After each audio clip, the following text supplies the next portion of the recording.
역사의 분기점을 중심으로 해서 BC와 AD로 나누는 기준, 예수 그리스도입니다. 여러분이 잘 아시는 대로 BC, Before Christ, 그리스도 이전이란 말이고, AD는 라틴어로 엔노 도미니, 엔노란 말이 그리스도의 해안, 그리스도 안인데 무엇 안이란 뜻입니다. 도미니라고 하는 게 주님이란 뜻이죠. 여러분 아마 영화 쿠어바디스를 아실 겁니다. 원래 영화 제목이 쿠어바디스 도미네, 쿠어라는 말은 where라는 말이고, 바디스라는 말은 간다는 말이고, 도미네 주님이랍니다. 주여 어디로 가시나이까? 쿠어바디스 도미네. 그래서 이 엔노 도미니란 말은 영어로 표현하면 in the ear of Christ, 그리스도의 해안, 예수님이 오신 후, 이런 뜻입니다. 우리는 통칭 구약을 율법 시대라고 말하고 신약을 은혜 시대, 이렇게 나눕니다. 결정적인 기준은 예수 그리스도입니다. 보다 더 정확하게 설명한다면 구약의 율법 시대와 신약 은혜 시대의 결정적인 나눔의 순간은 예수 그리스도의 십자가의 죽음의 순간이라고 할 수 있습니다.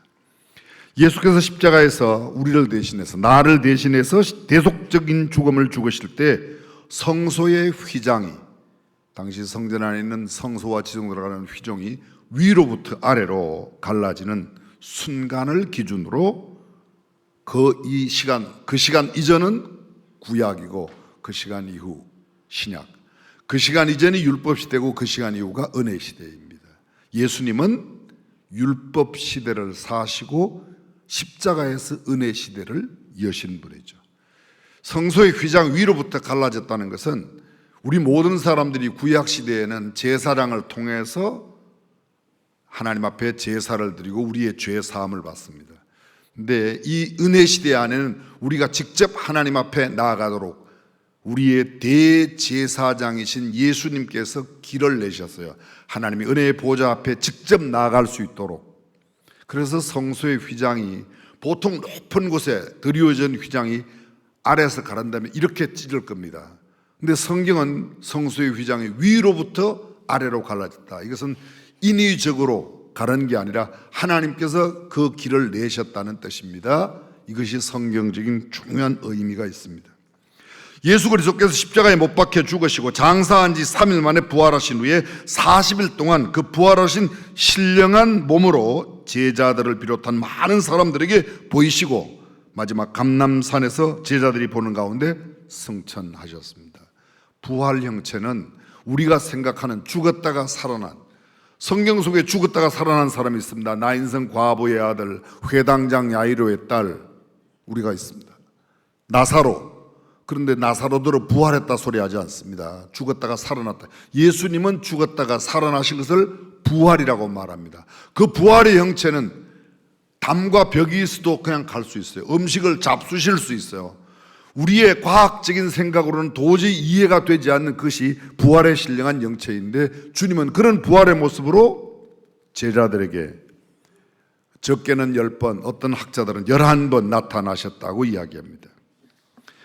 이렇듯 예수님의 승천을 목격한 제자들, 흰옷 입은 두 사람이라고 되어 있는데 천사들이 그들의 곁에 서서 하시는 말씀을 들었습니다. 그 말씀이 뭡니까? 예수님 승천할 때 천사가 나타나서 제자들에게 들려주신 말씀, 그게 사도행전 1장 11절입니다. 가로되, 천사가 가로되, 갈릴리 사람들아 어찌하여 서서 하늘을 쳐다보느냐? 너희 가운데서 하늘로 올리우신 이 예수는 하늘로 올라가심을 본 그대로 다시 오시리라 라는 말씀을 들었습니다. 제자들은 이 말씀을 듣고 예루살렘으로 돌아와서 그들이 유했던 다락에 들어가서 모두가 마음을 같이하여 전혀 기도에 힘을 쏟았습니다. 거기에는 베드로, 요한, 야고보, 안드레, 빌립, 도마, 바돌로메, 마테, 알페오의 아들 야고보, 셀롯인 시몬, 베드로와 다른 시몬이란 말이죠. 야고보의 아들 유다, 가롯 유다가 아닌 야고보의 아들 유다, 이른바 가롯 유다만 제외한 11명의 제자가 거기에 다 있었습니다. 그 외에도 여자들과 예수의 모친 마리아와 예수의 아우들도 함께 더불어 기도에 힘썼다고 성경은 말합니다. 그게 모인 무리의 숫자가 약 120명, 한 120명이나 되었다고 기록합니다. 그때 베드로가 일어납니다. 말씀을 전했습니다. 이런 요사이 말로 말하면 베드로의 설교가 시작됐습니다. 사도행전 1장 16절 이하에 베드로가 말씀을 전하면서 행한 일이 뭔가, 가룟 유다 대신에 마띠아를 선택하여 12제자의 수를 채우는 일이었습니다. 그 말 있기 전에 이루어진 일들에 대해서 예수를 잡은 자들을 지로한, 가룟 유다, 지로하다는 말 가르칠 지자에 길로자입니다. 예수님 잡는 방법을 알려준 가룟 유다에 관해서 기록된 성경의 예언이 응하여졌다, 성경이 응하여졌다는 성경을 설명했던 겁니다. 그리고 예수 그리스도의 죽음뿐만 아니라 이 가룟 유다가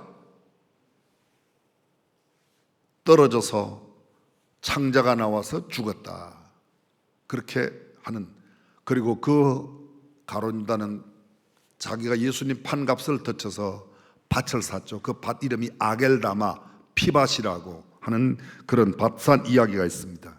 마띠아 선택한 이유, 마띠아 선택에 관한 성경에 자세한 기록이 있습니다. 그때 두 사람의 후보가 있었습니다. 가룟 유다 대신에 두 사람 중 한 사람을 택했는데 그 한 사람의 이름이 바사바라고도 하고 별명은 유스도, 이름은 요셉.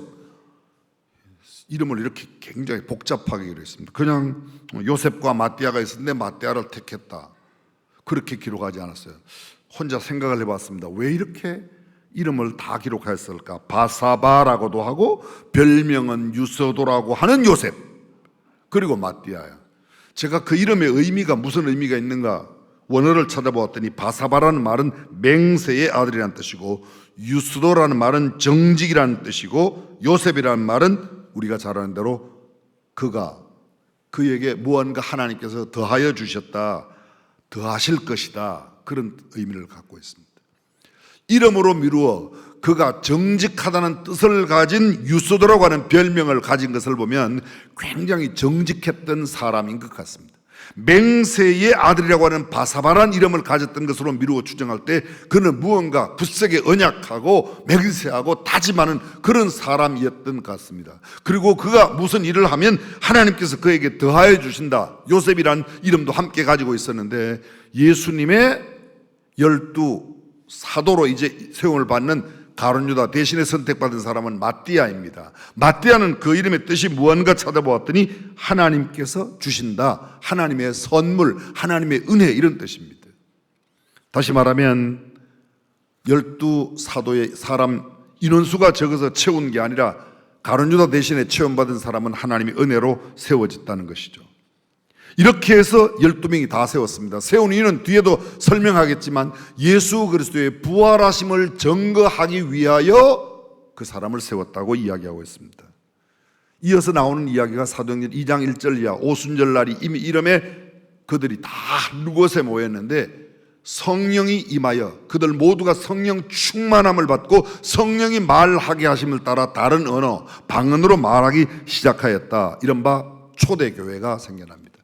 여러분, 구약 성경에는 교회라는 단어는 그대로 나타나지 않습니다. 카할이라고 하는 비슷한 의미를 가진 용어들은 있지만 교회라는 단어는 신약에 나오는데 사도행전 5장에 나옵니다. 그런데 킹 제임스 버전, 1611년 영국의 왕 킹 제임스가 한 200여 명의 신학자를 통해서 번역한 영어 성경에는 사도행전 2장 마지막 47절에 날마다 믿는 자의 수가 더했다, 이렇게 번역되어 있는데 킹 제임스는 날마다 믿는 자의 수가 교회에 더하였다는 church라는 단어가 그곳에 들어가 있습니다. 이른바 초대교회가 이 마가의 다락방 120명으로 시작이 되었습니다.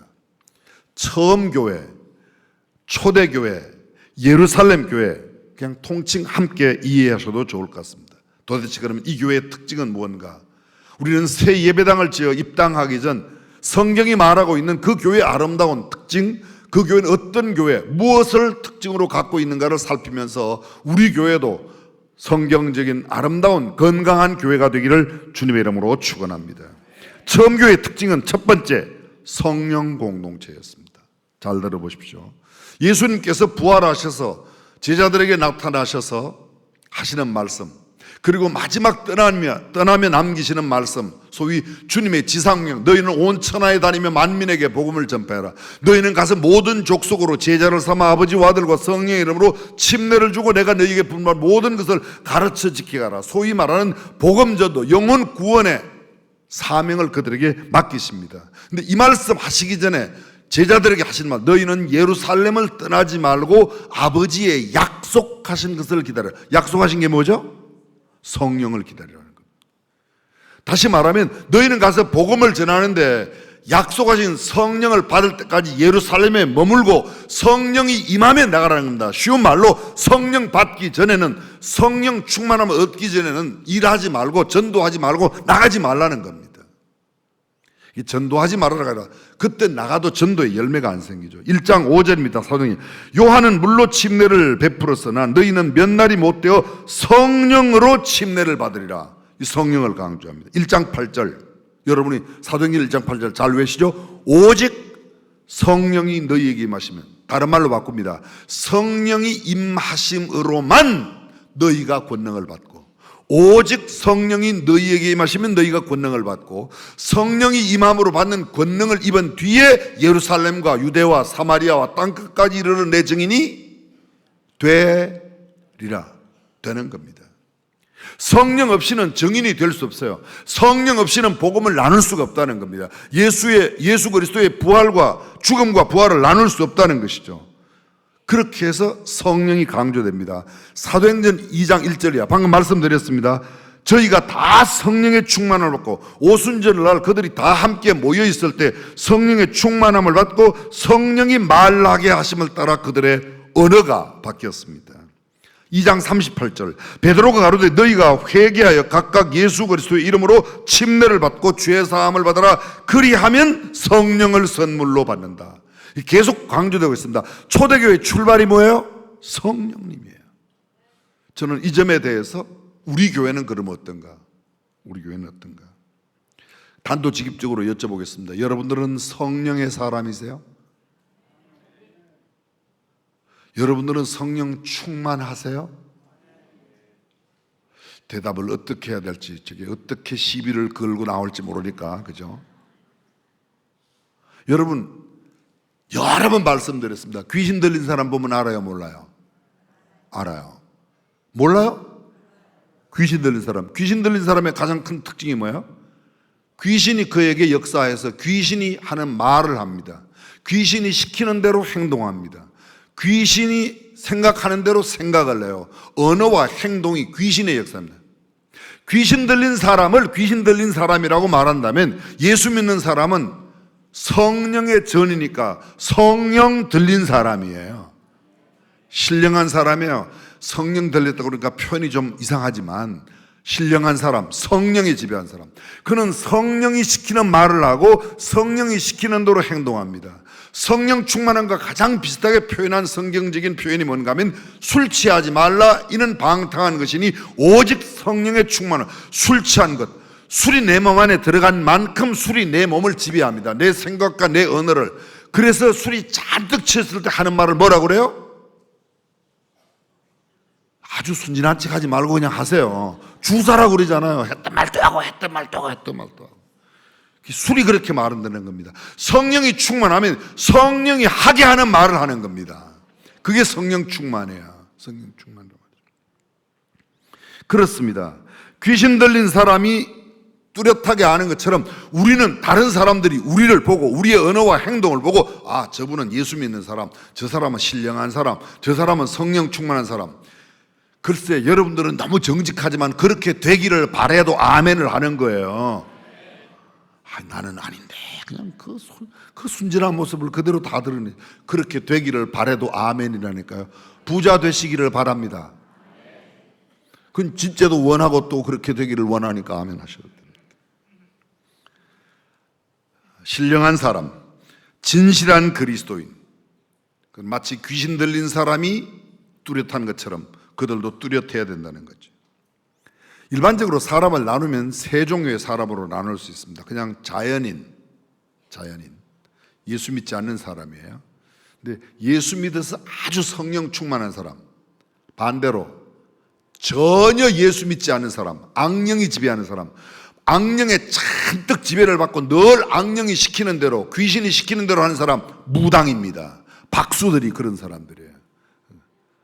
예수를 믿어서 어떤 때는 성령이 시키는 대로 하다가 어떤 때는 내 생각대로 하는 사람, 이런 것을 성경은 말합니다. 성령이 시키는 대로만 살아가는 사람을 신령한 사람이라고 한다면, 성령이 시킬 때도 있고 또 내 마음대로 할 때도 있고, 이걸 육신에 속한 사람이라고 그래요. 아직도 예수 전혀 안 믿는 사람, 육에 속한 사람이에요. 자연인이에요. 자연인이에요. 근데 우리는 보면 상당히 많이 육신에 속한 사람이라는 거죠. 어떤 때는 영적으로 생각하다가 어떤 때는 돈만 눈앞에 나타나면 갑자기 세속적인 사람으로 싹 돌아가는 거. 이 육신의 사람입니다. 육신의 사람입니다. 육에 속한 사람은 아예 그런 것을 생각하지 않습니다. 교회 내에 문제는 신령한 자들만 있으면 왜 문제가 되겠습니까? 그러나 어떤 때는 신령하고 신령하지 않은 모습이 나타날 때 그것 까닭에 교회 내에 문제가 많이 된다는 거죠. 사랑하는 성도 여러분, 저는 우리 수원중앙교회 공동체가 신령한 하나님의 사람들로 충만해지기를 주님의 이름으로 축원합니다. 그게 초대교회의 모습이에요. 처음 교회의 모습입니다. 물론 예루살렘 교회도 문제가 후에 많이 있습니다. 그들이 흩어지고 여러 가지 문제가 그 안에도 있어 갈등이 있었습니다. 우리가 잘 알고 있는 초대교회 갈등, 구제에 나타났지 않습니까? 그러나 성령 충만하면 그런 게 없어지잖아요. 두 번째, 초대교회 특징, 그들은 열심히 모임의 공동체였습니다. 모이는 공동체. 여러분, 교회가 뭐라고요? 부름받은 자들의 모임, 밖으로 부름받은, 세상 밖으로 부름받은 자들의 모임입니다. 성경 보십시오. 1장 4절, 사도와 같이 모이사, 사도행전입니다. 1장 6절, 저희가 모였을 때에, 1장 13절, 다 거기에서 다 모여서 함께 공동체를 이루었습니다. 15절, 모인 무리의 수가 한 120명이나 되더라. 모인 무리, 여기 모였다, 모이사, 모임 계속 강조되고 있습니다. 2장 1절, 오순절 날이 이미 이름에 저희가 다 같이 한 곳에 모였더니 불의 혀같이 갈라지는 성령이 그곳에 임했다는 겁니다. 2장 6절, 이 소리가 나매 큰 무리가 모였어요. 2장 46절, 날마다 마음을 같이하여 성전에 모이기를 힘쓰고, 47절, 하나님을 찬미하며 또 온 백성에게 칭송을 받으니 주께서 구원받는 사람을 날마다 교회에 더하게 하시니라. 날마다 교회에 모이기를 힘쓰다 됩니다. 초대교회는 모임의 공동체였습니다. 우리가 코로나를 지나면서 신학적으로 검증되지 아니하는 영상 예배라는 말이 보편화되었습니다. 검증할 시간도 없이 모이게 하지 않으니까, 못 모이게 하니까, 정부에서 못 모이게 하니까 그냥 교회 문을 막 닫아버렸습니다.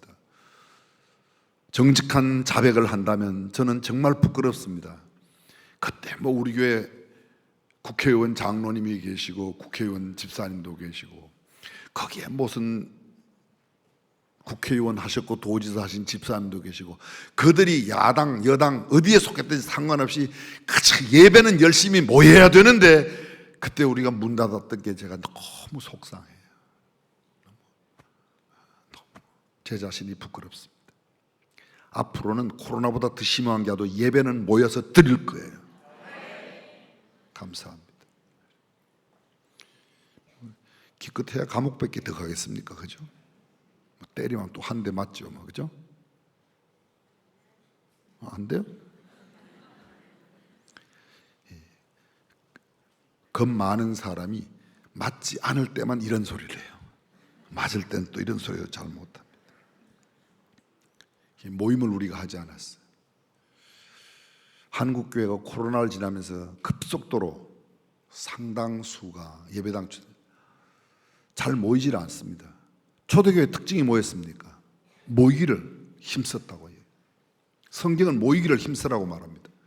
히브리서 10장 24절 25절, 서로 돌아보아 사랑과 선행을 격려하며, 그 다음에요, 모이기를 피하는 사람들의 습관과 같이 하지 말고 오직 권하여 그날이 가까움을 볼수록 더욱 힘쓰라. 뭐예요? 모이기를 힘쓰라는 거예요. 우리는 하나님의 말씀보다도 정부에서 시키는 이야기, 여기서 시키는 이야기, 대한민국 헌법은 신앙의 자유가 보장되어 있는데도 헌법보다 무슨 영어로 발표한 거, 장관이 발표한 거, 뭐 관에서 발표하는 게, 시에서 나오는 사람들 무서워가지고 그냥.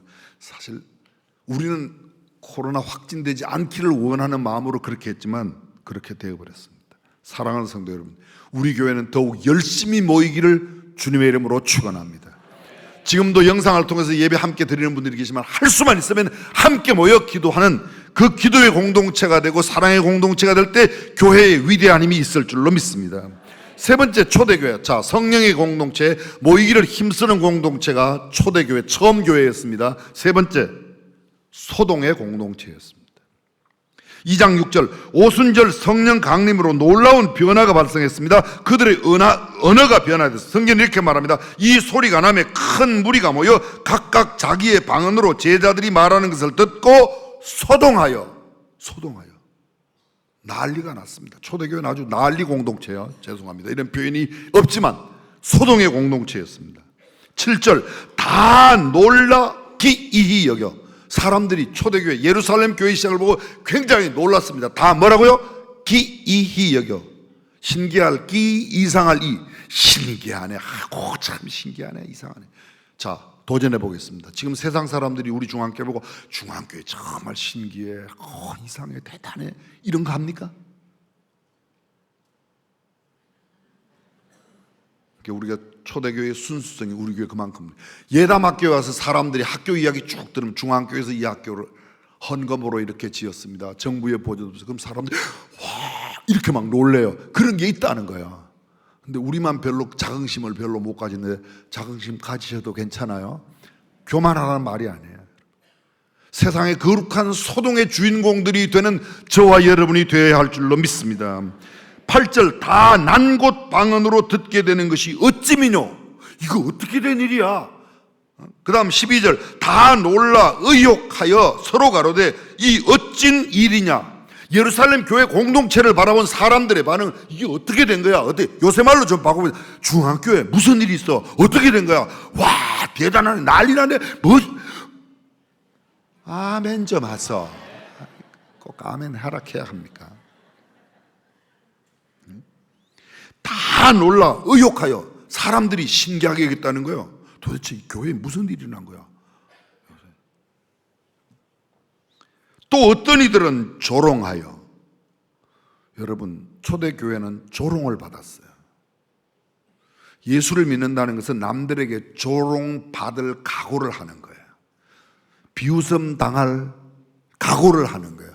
욕먹을 각오를 하는 거예요. 거룩한 소동도 있지만 세상 사람들은 저것들 예수 믿는 것들 막 이러잖아요. 그죠? 아니 안 믿는 것들이 그러잖아요. 하도 우리가 믿는 것들이라고 그러니까 그런단 말이에요. 근데 그러한 욕먹을 각오가 돼 있어야 돼요. 조롱당했어요. 이게 초대교회 상황이에요. 가로되 저희가 새술이 취하였다. 쟤네들 미쳤어, 취했어. 여러분, 술 먹은 사람 술이 들어간 만큼 술의 지배를 받습니다. 성령이 내 안에 충만한 만큼 성령이 우리의 삶과 우리의 모든 인격을 지배하는 줄로 믿습니다. 그들은 소동했습니다. 기이히 여김을 받았습니다. 다 모든 사람들에게 놀라움을 주었습니다. 이게 어찌민가? 이게 어떻게 된 거야? 도대체 무슨 일이 난 거야? 어떻게 된 거야? 저것들 쇠술에 취해서 조롱받고 술에 취했다고 비난받았습니다. 그러나 그러한 소동의 역사가 있는 데가 교회예요. 교회는 칭송만 받는 것이 아닙니다. 사도행전 2장 마지막 부분에 나오면 또 온 백성에게 칭송을 받으니. 왜요? 교회에 일어난 기적과 표적, 기사, 온 백성에게 칭찬받았습니다. 우리 교회는 얼마나 칭찬받고 있는가요? 사람들이 어떻게 인정받고 있어요? 한 예를 들면 수원에서는 국회의원 나오려면 중앙교회 등록해라, 그런 말이 있대요. 성경에도 안 나오는 말이지만 저는 꽤 괜찮은 말이라고 생각합니다. 근데 그 사람들이 그냥 국회의원 당선되기 위해서 여기에 표가 있으니까 오는 게 아니라 그것 때문에 왔을지라도 예수 그리스도를 구주와 주님으로 만나고 하나님의 자녀가 되는 놀라운 특권을 누리기를 주님의 이름으로 축복합니다. 이게 소동의 공동체의 특징이에요. 사람들이 수원의 가장 큰 자랑이 뭐냐? 화성이 어떻고 정조대왕이 어떻고 삼성이 어떻고. 아닙니다. 수원의 자랑은 중앙교회입니다. 소동의 공동체. 성령의 공동체, 모이를 힘쓰는 공동체, 소동을 일으키는 공동체. 네 번째, 메시지가 분명한 공동체가 초대교회였습니다. 처음 교회. 다락방에 모인 그들이 가룟 유다를 대신하여 마띠아를 선택한 이유, 까닭, 왜 마띠아를 택했는가? 사도행전 1장 22절입니다. 항상 우리와 함께 다니던 사람 중에 하나를 세워 우리로 더불어 예수의 부활하심을 증거할 사람이 되게 하여야 한다는 거예요. 가룟 유다 없으면 그냥 11명이 그냥 사역하지가 아니고 꼭 한 명 더 채워야 되는 이유가 있습니다. 까닭이 있습니다. 뭐냐 하면 예수의 부활하심을 증거할 사람이 되게 하여야, 되게 해야만 하는 거예요. 해도 좋고 안 해도 좋은 게 아닙니다. 말씀을 전하는 사람, 다시 말하면 예수의 부활을 증거하는 겁니다. 사도행전 2장 11절, 하나님이 이 큰 일 말함을, 하나님의 큰 일 말함을 듣는도다. 그때 당시 큰 일이 뭐였어요? 하나님의 큰 일이 예수 그리스도의 십자가의 죽으심과 십자가의 부활하심이 당대 예루살렘을 중심으로 하는 팔레스틴의 소아시아 전역의 가장 큰 이슈였습니다. 그게 가장 큰 역사였습니다. 가장 말거리였어요. 가장 빅뉴스였어요. 그게요. 그래서 그것을 말하는 겁니다. 그것을 말하도록 하기 위하여. 2장 17절입니다. 베드로의 설교 내용이 그들에게 성령이 임하면, 요엘서 2장 28절부터 32절까지의 말씀을 그들에게, 그래서 그들이 젊은이들이 꿈을 꾸고 늙은이가 환상을 보고 자녀들이 예언하고 성령이 충만한 역사가, 말세의 남종과 여종에게 성령을 부어주니 성령이 임하면 그들이 꿈과 환상을 보는 비전의 사람이 된다. 그렇게 이야기합니다. 잘 들어보십시오. 그리고 그 메시지의 마지막 21절, 누구든지 주의 이름을 부르는 자는 구원을 얻으리라. 아멘. 메시지가 뭐예요? 구원의 메시지였어요. 예수 그리스도의 십자가의 죽으심과 부활, 복음의 메시지였습니다. 잘 들어보십시오. 오늘날 교회의 메시지가 너무 세속화되었어요. 교회의 메시지는 프라스페리티, 소위 부귀와 번영이 아닙니다. 물질이 아닙니다. 세상의 명예와 권세가 아닙니다. 예수 믿어 돈을 많이 벌었더라. 저는 그게 있는 걸 알지만 교회의 메시지는 그게 아니었습니다. 초대교회의 가장 큰 메시지는 예수 그리스도의 죽음과 부활이요, 예수 믿으면 구원받는다는 거였어요. 복음이었습니다. 회개였습니다. 죄사함이었습니다. 성령 충만함을 받는 게 그들의 메시지였습니다. 오늘 우리 교회 메시지가 뭐예요? 오늘 한국교회 메시지가 뭐예요? 너무 세속화되었어요. 메시지가 분명한 공동체로 우리 교회가 더욱더 선명하게 서기를 간절히 축복합니다. 다섯 번째, 초대교회는 배움의 공동체였습니다. 오늘 본문 42절, 저희가 사도의 가르침을 받아, 이 표현은 문법적으로 표현하면 수동태예요. 가르치는 데 가서 우리가 듣는 겁니다. 근데 성경의 원어의 기록은 수동태로 되어 있지 않고 능동태로 되어 있습니다. 이 말을 좀 쉽게 설명하면 이것입니다. 가르치는 자가 없으면 가르쳐 달라고, 가르쳐 주세요. 우리가 꼭 들어야 되겠어요. 배우겠어요. 가르쳐 주세요. 많은 사람들이 저한테 와서 그래요. 우리 교회는 교육 프로그램이 약하대요. 우리 교회 교육 프로그램 진짜 많습니다. 새가족 프로그램부터 성숙한 성도들이 참여하는 성경의 각 권을 다루는 여러 번 많아요. 자기가 듣고 싶은 이야기가 없는 거지. 하나님의 말씀을 들으려고 하는 마음과 그 간절함만 있다면 우리 교회에는 프로그램이 결코 적지 않습니다. 왜 아멘 안 해요? 모르니까 아멘 안 하죠? 있어요. 적극적으로 듣는, 배우는 공동체였습니다. 사도들의 가르침을 받아, 물론 그들 사도들이 가르칩니다. 우리 교회 여러 교육자들이 가르칩니다. 성경 공부 과정이 많이 있습니다. 새가족부터 다 있습니다. 결혼 준비 가는 예비 학교 있습니다. 금식 학교가 있습니다. 별의별 과정들이 여기 많이 있어요. 근데 내가 돈 버는 법 이런 강의가 없어서 그렇지. 사랑하는 성도 여러분, 하나님의 말씀을 열심히 배우기로 내가 결심하는 거예요. 능동적인 교회 공동체, 배움을 능동적으로 원하는 공동체가 초대교회였습니다. 여섯 번째, 교제하는 공동체였습니다. 그들은 함께 모여 떡을 뗐다. 함께 음식을 먹는 겁니다. 교제의 가장 좋은 수단이 뭐예요? 밥같이 먹는 거예요. 그죠? 밤새도록 고스톱 치면 고스톱 치고 나서 싸웁니다.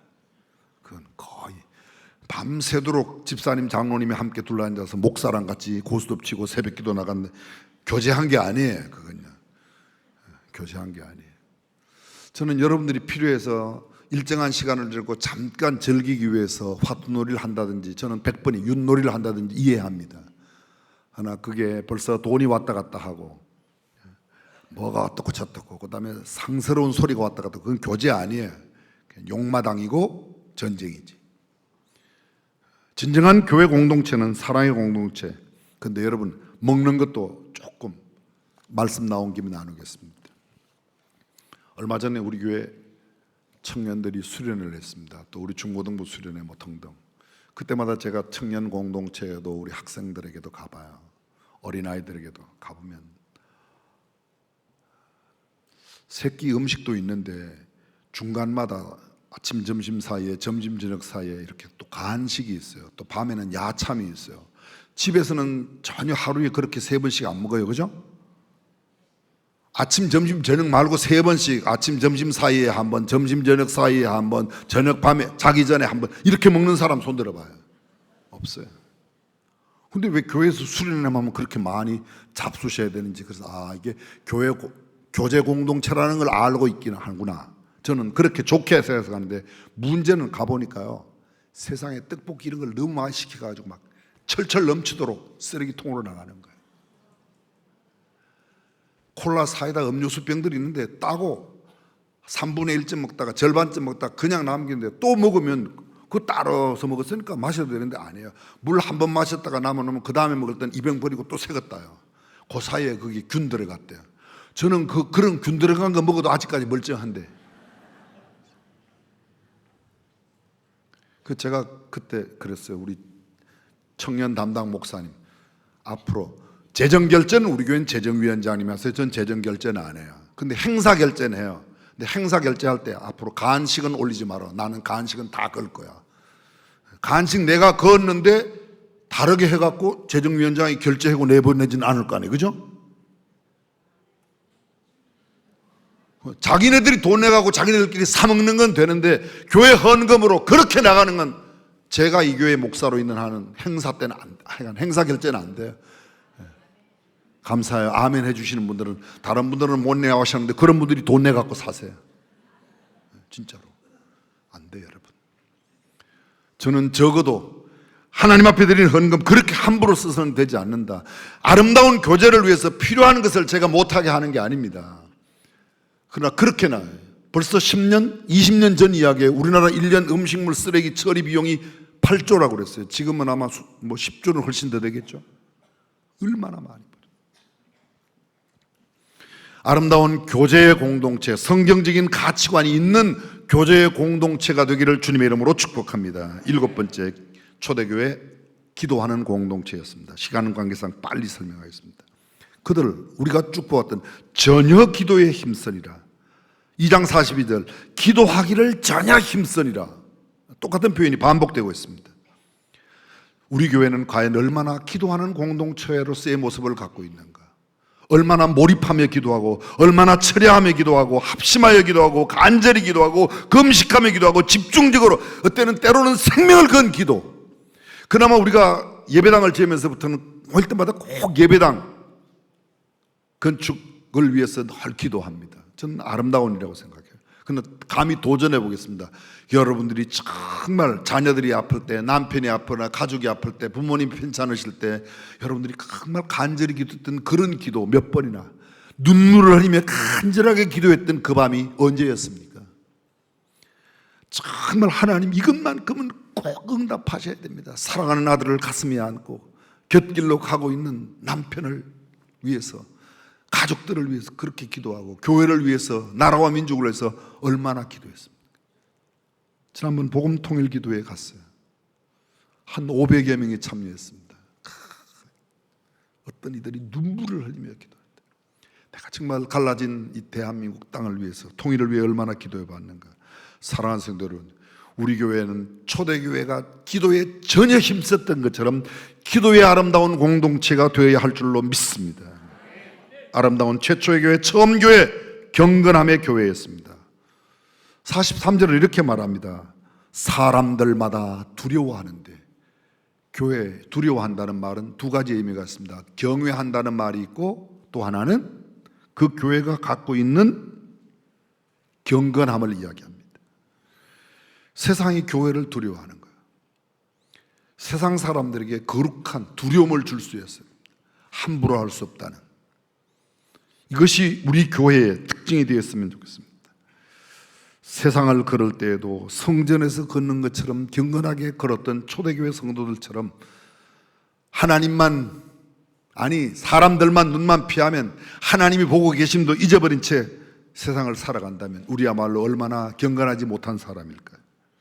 초대교회 기사와 표적이 일어났던 공동체였습니다. 도전합니다. 우리 교회는 과연 오늘 하나님으로 말미암는 어떤 기사와 표적들이 일어나고 있는가? 사람의 노력, 사람의 힘, 사람의 열정으로 되는 것이 아닌 하나님의 능력으로. 그래, 맞아. 그건 사람으로 된 게 아니야. 하나님께서 하셨어. 하나님께서 하셨어. 이런 이야기가 우리의 입속에, 저들의 입속에도 함께 나오는 그런 공동체가 되어야 할 줄로 믿습니다. 10번째, 서로 통용하는, 저희가 있는 자도 없는 자도 유무상, 있는 자도 배운 자도 배우지 못하는, 가난한 사람도 부유한 사람도 어떤 사람도 함께. 근데 오늘날 교회 공동체가 끼리끼리 되었습니다. 배운 자들끼리, 있는 사람끼리, 통하는 사람끼리, 가난한 사람끼리. 이게 뭐예요? 부유한 사람이 가난함을 채워주고, 가난한 사람도 부끄러움 없이 스스럼 없이 누구나 어울릴 수 있는 사랑과 교제의 공동체가 되는 우리 교회 되기를 주님의 이름으로 축원합니다. 초대교회 예배하는 공동체였습니다. 성전에 모이기를 힘썼던 그들, 함께 모일 때, 이미도 모임을 강조했지만 모일 때, 여러분 혹시 야구장 가보셨습니까? 축구장 가보셨습니까? 아니, 올림픽 중계 보셨습니까? 탁구 한 번인데, 그렇죠! 그러면 이게 우리가 이긴 거예요. 그죠? 아, 안타까워. 이러면 이게 우리가 진 거예요. 들어도 알아요. 그리고 여러 사람들이 막 소리를 지르면 야구장에 가서 야구, 삼성 지원하는 팀, 무슨 삼성 응원하는 팀, LG 응원하는 팀 붙으면 거기 있으면요, 나도 모르게 그냥 벌떡벌떡 일어나시잖아. 그죠? 저만 그래요? 여러분, 교회 온 사람들이, 미지근한 사람도 우리의 열정 때문에 그들도 함께 성령으로 뜨거워지고, 초대교회 아름다운 이 뜨거운 예배 공동체의 모습이 우리 교회에 내에 있기를 주님의 이름으로 축원합니다. 예배에 감동이 있고, 교회하는 사에 대한 참여하는 기쁨이 있고, 여름 수련회 막 기다려지고, 가자고 사정을 해도, 아버지. 초대교회는 기쁨의 공동체였습니다. 구원의 감격으로 기뻐하고, 그들의 모든 범사가 하나님 뜻대로 이루어짐에 대해서 감격하고, 기도의 응답 때문에 감격하고 넘치는 감사가 있었습니다. 교회는요, 죄송합니다, 슬픔의 공동체가 아니에요. 징징거리는 공동체가 아닙니다. 교회에서 맨날 징징거려, 내가 잘못한 죄가 있어 회개할 때, 1년에 한 번 고난주간을 지나면서 십자가를 생각하고 나를 위하여 상하신 주님을 생각할 때, 그때 정말 눈물을 흘리고 회개하고 통회할 때 그런 애곡하는 마음 필요하지만, 여러분, 교회는 기쁨의 공동체인 줄로 믿습니다.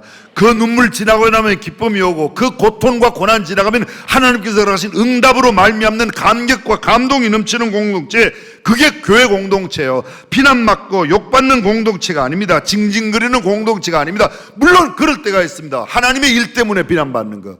그러나 그것 이외에는 우리는 기쁨이 있어야 됩니다. 마지막으로 하나만 더 말합니다. 외인들도 좋아하는 교회. 성경에 좋아한다는 단어가 두 가지가 있어요. 하나는 카로스이고 하나는 아가도스인데, 아가도스 선하다는 말은 자체가 좋은 거예요. 이렇게 보기에 좋은 것. 그 다음에 칼로스란 말은요, 매력적인 있어요. 보기에도 좋다는 거예요. 사랑하는 성도들은 우리 자체가 아름답고 세상 사람들이 보기에도 아름다운 교회 공동체의 모습을, 지금은 천국 가시지만 우리 교회 어떤 권사님, 그 옆집에 계신 권사님이 계속 혼자 교회 가고 안 가니까 그 옆에 계시던 그 남편분들은 두 분 다 교장 선생님이세요. 근데 한 분 교장 선생님 사모는 우리 교회 권사님은 매주 교회, 한 분은 예수를 안 믿고 있는데 어떤 날 그 예수를 믿지 않던 사모님, 교장 사모님이 우리 예수 믿는 권사님께, 나도 교회 좀 가면 안 돼? 저는 그것은 정말 좋은데 그동안 얼마나 전도를 안 했으면 글쎄 그분이 그렇게 하도록 만들어요. 근데 그분 오셔서 그분도 권사님으로 직분 받으시고 훗날 천국 가죠. 사랑하는 성도 여러분, 모든 사람들에게 은총과 귀중히 여김을 받는 외인들에게도 인정받는 아름다운 공동체, 우리 중앙교회 되기를 주님의 이름으로 축원합니다. 기도하겠습니다.